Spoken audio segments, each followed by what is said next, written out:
Livro de cabeceira com Sara Leal.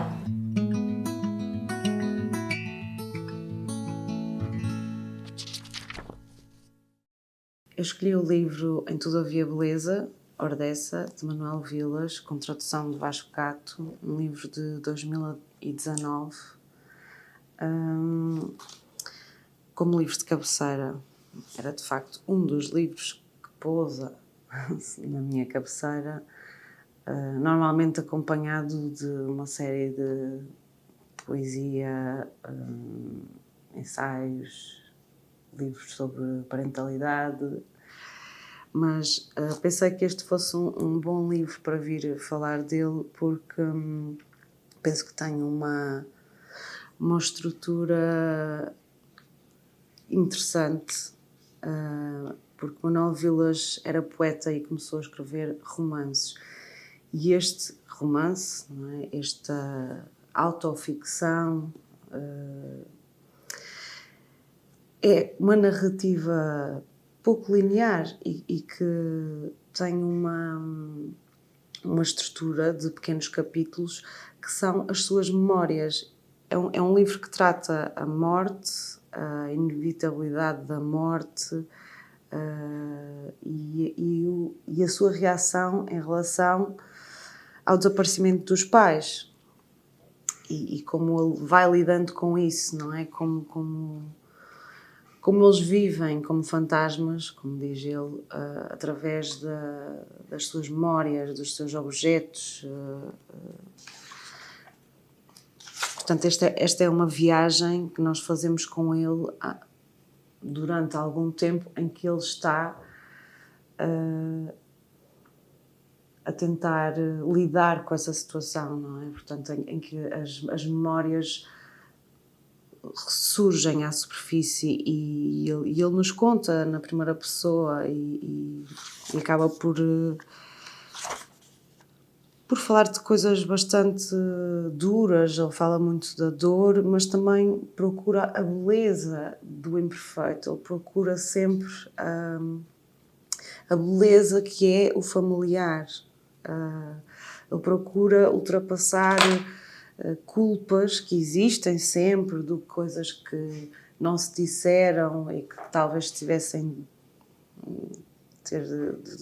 ter dito. Ele diz que os pais nunca lhe disseram eu gosto de ti, mas ele sabia, que ele passa o livro todo a demonstrar que sabia que eles gostavam, apesar de nunca o terem proferido. Mas há ações que falam, não é?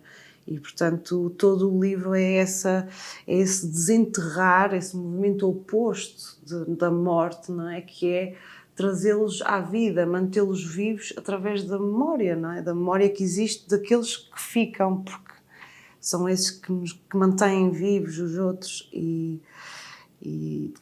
as pessoas de quem gostam, não é? E era curioso porque eles tinham uma tradição familiar de não ir a enterros e então ele debate-se sempre aqui sobre se deve ir ou não a um enterro, não é? Coisa que eu percebo, porque de facto nós queremos lembrar-nos das pessoas pelo que elas são na nossa memória boa e não como um corpo ali inerte, abandonado, não é? Frágil, enfim. E percebo que isso seja talvez a melhor forma de manter vivas essas pessoas, não é? De quem gostamos e de fazer com que elas sobrevivam em nós, não é?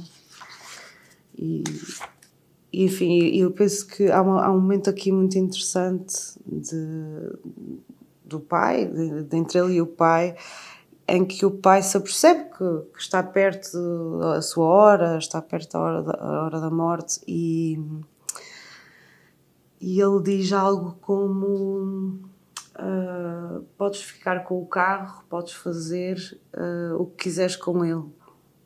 E ele nesse momento soube que o pai ia morrer, porque aquele carro era a vida dele, era todo o simbolismo, e ao longo do livro ele vai surgindo por um motivo ou por outro. Era um Seat, era um símbolo espanhol, era um símbolo, era o seu carro de corridas, era o símbolo do seu esforço.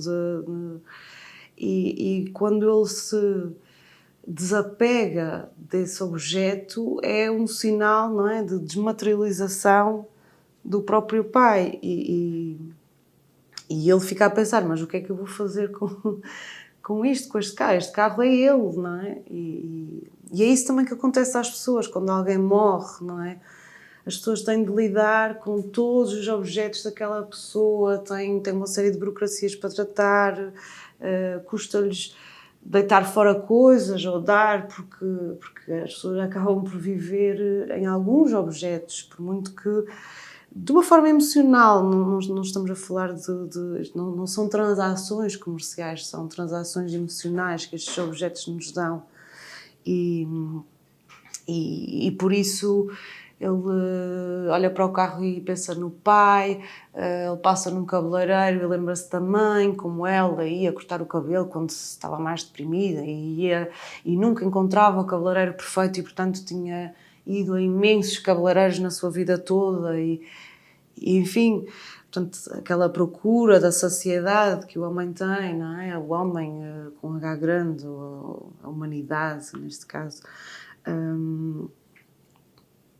E eu penso que esta é uma viagem dessa orfandade, não é?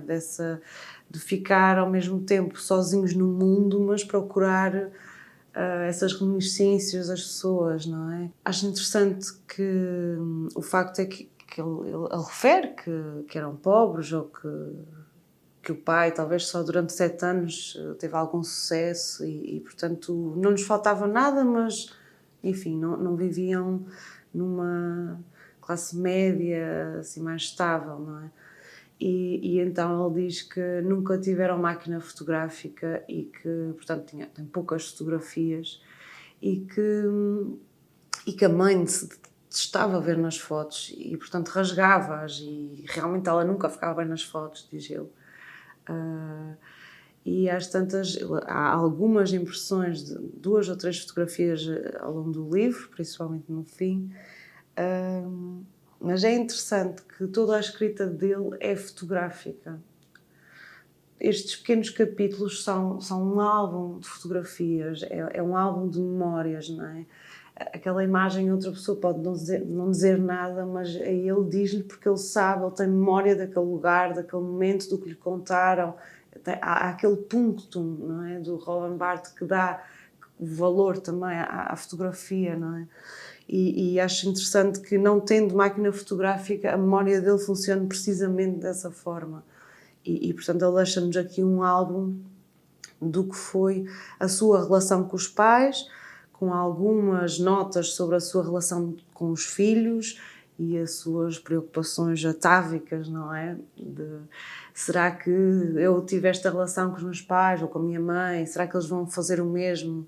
Vão-me fazer o mesmo? Eles não atenderem o telefone, não é?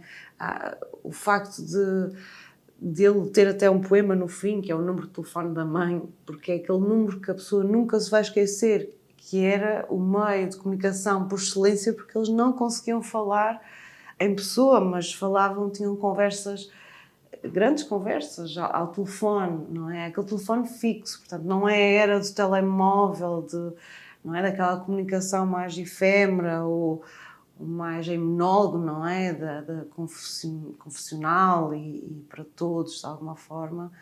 É uma comunicação estreita, íntima e que perdura, porque talvez apesar dos telefonemas não serem muito baratos logo no início, mas depois tornou-se uma forma de comunicação à distância e que realmente era importante para ele, depois ele venha, não é, a admitir, como todos os filhos admitem, não é, para com os avós ou os pais, como gostariam de ter estado mais tempo ao telefone, como gostariam de ter conversado mais.